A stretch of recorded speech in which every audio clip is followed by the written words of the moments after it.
श्री महाकाल। श्रवण मास के महत्व 26वां अध्याय। श्रवण मास अमावस्या को किए जाने वाले वृक्ष पूजन और कुशा ग्रहण का विधान। शंकर भगवान बोले, हे सनंद कुमार, श्रवण मास में अमावस्या के दिन जो करनी है उसका तथा प्रसंग पर जो कुछ अन्य बात मुझे याद आ रही उसको मैं आपको कहता हूँ। पूर्व काल में अनेक प्रकार के महान बल तथा पराक्रम वाले जगत का विध्वंस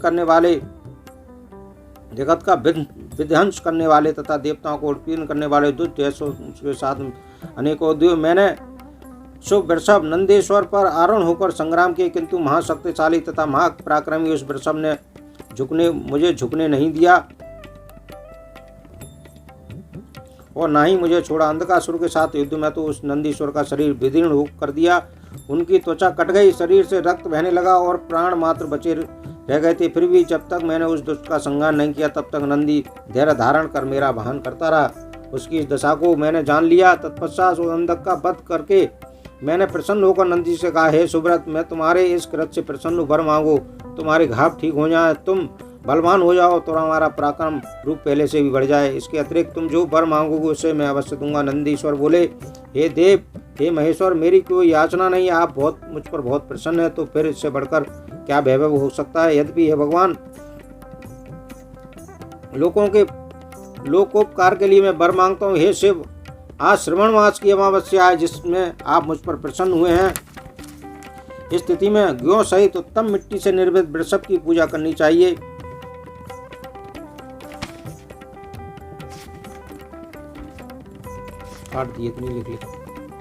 इस स्थिति में गौ सहित उत्तम मिट्टी से निर्मित वृक्षों की पूजा करनी चाहिए। आज अमावस्या के दिन जन्म लेने कामधेनु तुल्य होता है, तो आप इस स्थिति में वर प्रदान करें कि अमावस्या वांछित फल देने वाली हो। आज के दिन भक्ति पूर्वक प्रत्यक्ष वृक्षों तथा गायों की पूजा करनी चाहिए। गेरू आदि धातुओं से प्रयत्न पूर्वक उन्हें भूषित करना चाहिए। उनके सींगों पर सोना चांदी आदि से पत्थर मणि और रेशम के वस्त्रों से गुच्छों को भी सींगों पर बांध कर अनेक प्रकार के वर्णों से चित्रित सुंदर वस्त्रों से उसकी पीठ को ढक दें और गले में मनोहर शब्द करने वाला घंटा बांध दें। सूर्य उदय से लगभग 4 घड़ी बीतने पर गायों को ग्रास से बाहर ले जाकर पुनः साय बेला में ग्राम में प्रवेश कराएं। आहार के रूप में सरसों, तिल की खली आदि अनेक प्रकार का अन्न उन्हें अर्पित करें। जो इस दिन ऐसा करता है उसका गोधन बढ़ता है, धन दान की घर में कमी नहीं रहती। जिस घर में गाय ना हो वह शमशान के समान होता है। गाय चाहे चांदी की बना करके रखें घर पर, चाहे कैसी भी रखें, गाय के लिए घर में अवश्य रखना चाहिए, चाहे उसका चित्र ही क्यों ना हो वो भी हमें अवश्य रखना चाहिए। पंचामृत तथा पंचगव्य दूध के बिना नहीं बनते। गौ में गोबर से लेपन किए बिना घर अति पवित्र नहीं होता। हे श्रोतम, जहाँ गोमूत्र से छिड़काव नहीं होता वहाँ चींटी आदि जंतुओं का उपद्रव विद्यमान रहता है। हे महादेव, दूध के बिना भोजन का रस ही क्या। हे प्रभु, यदि आप मेरे ऊपर प्रसन्न हैं तो इन वरों को तथा अन्य वरों को मुझे प्रदान कीजिए। हे सनंद कुमार, तब नंदी का यह वचन सुनकर भगवान शंकर बहुत प्रसन्न हुए और कहने लगे, हे वृषभ श्रेष्ठ, जो तुमने वर मांगा है वह सब हो। हे नंदी, उस दिन का जो अन्य नाम है उसे भी सुनो। जो वृषभ किसी के द्वारा कहीं भी किसी कार्य से प्रयुक्त नहीं किया जाता है और तृण खाता हुआ तथा जल पीता हुआ, जो वृक्ष शांतिपूर्वक विचरण करता है और महान वीर तथा बलवान होते हैं, पोल कहा जाता है। हे नंदन, उसी के नाम से दिन पोला इस नाम वाला होगा। इस दिन अपने इष्ट बंधुओं के साथ महान उत्सव करना चाहिए। हे वत्स, मैंने उस दिन से ये श्रेष्ठ वर प्रदान किए थे, अतः लोगों द्वारा इस श्रेष्ठ दिन को पोला नाम वाला कहा गया है। इस दिन सभी कामनाओं को पूर्ण करने वाला वृषभों का महान उत्सव करना चाहिए। उसके अंतर अब भगवान शंकर कहने लगे, मैं तिथियों में किए जाने वाले कुशा ग्रहण का वर्णन करूंगा। श्रवण मास की अमावस्या के दिन पवित्र होकर कुशा को उखाड़ना है।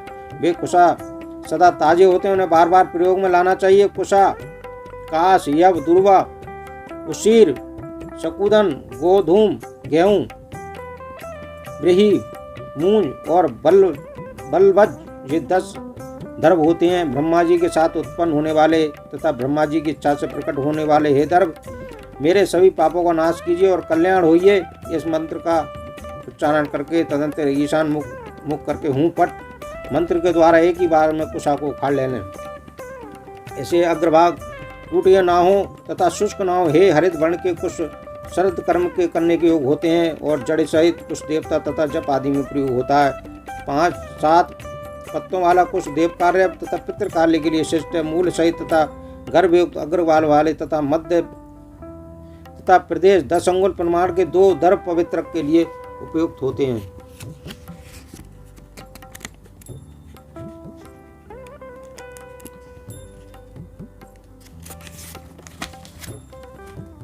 ब्राह्मणों के लिए 4 कुश पत्रों का पवित्रक बनाया गया है और अन्य वर्णों के लिए क्रमशः 3 और 2 1 दर्भ का पवित्रक कहा गया है, अथवा सभी वर्णों के लिए 2 दर्भों का ग्रंथियुक्त पवित्रक होता है। यह पवित्रक धारण करने के लिए होता है, इसे मैंने आपको बता दिया। उत्सवन हेतु सभी के लिए 2 दर्भ उक्त होते हैं। 50 दर्भों से ब्रह्मा और 25 दर्भों से बिस्तर बनाना चाहिए। आचमन के समय हाथ से पवित्री को नहीं निकालना चाहिए। विकीर के लिए पिंडदान देने अथवा अन्नकरण करने के तदनंतर और पाद्य देने के पश्चात पवित्र का त्याग कर देना चाहिए। दर्भ के समान पुण्यप्रद पवित्र तथा पापनाशक कुछ भी नहीं है। देव कर्म तथा पितृ कर्म ये सब दर्भ के अधीन है। इस प्रकार के दर्भों को श्रवण मास की अमावस्या के दिन उखाड़ना चाहिए। इससे उनकी पवित्रता बनी रहती है। श्रवण मास की अमावस्या का वर्णन कर दिया। हे सनंत कुमार, श्रवण मास की अमावस्या के दिन जो कृत होता है उसे मैंने कह दिया। श्रवण मास में और भी जो करनी है उसे भी मैं आपसे कहूँगा। इस प्रकार स्कंद पुराण के अंतर्गत अमावस्या के दिन वृषभ पूजन नामक 26वां अध्याय पूर्ण हुआ। शंकर भगवान की जय। कथा के लिए आप लोग सुनते रहिए, औरों को शेयर करते रहिए, क्योंकि कथा हमने सीधी सीधी इसमें सुनाई है। इसमें किसी प्रकार का कोई इधर से उधर की छेपक आदि कथाएं नहीं सुनाई गई, क्योंकि समय बहुत कम होता है और हमने बहुत ही सूक्ष्म तरीके से इस कथा के लिए सुनाया।